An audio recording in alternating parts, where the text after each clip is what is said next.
Joshua Lloyd Parker. That's an interesting question. Yes, good. Okay, good. So a lot of theologians liken the Exodus out of Egypt to the book of Revelation, with Pharaoh being a type of the Antichrist and Moses and Aaron being the two witnesses. What do you think about that? Oh, interesting. That's a good question, Josh. And I like the way you're thinking, or I like the way that the theologians you're reading are thinking. Again, so the point is that the Exodus story provides this pattern or this archetype.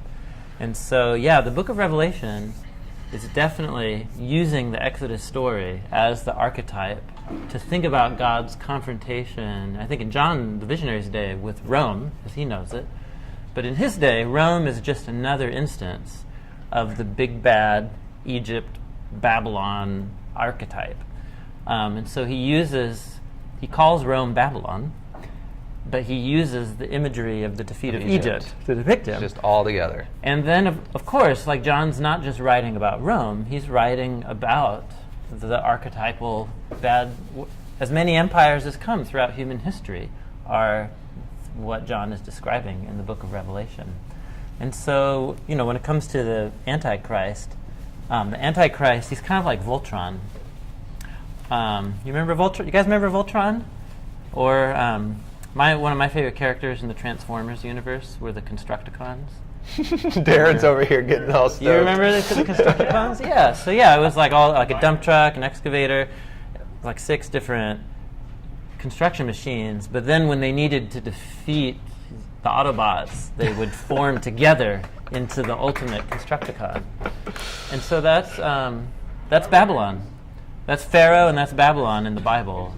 What are they? They're the Constructicon.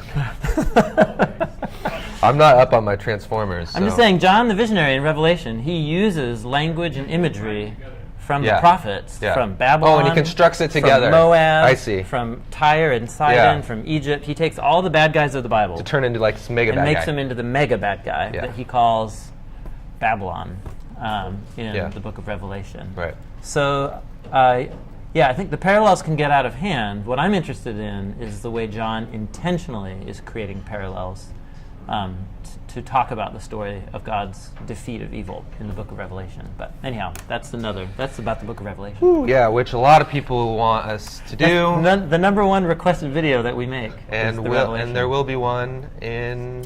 Yeah, I'll be working on it in August. Early August is when I'm slated to. And then it'll come out in December on the YouTube channel. It'll come out in December. It'll be a Christmas present. My phone's about to die on Facebook, so if that cuts out, thanks for joining us on Facebook. Sorry we can't interact as much on Facebook, guys. We spend most of our time in YouTube.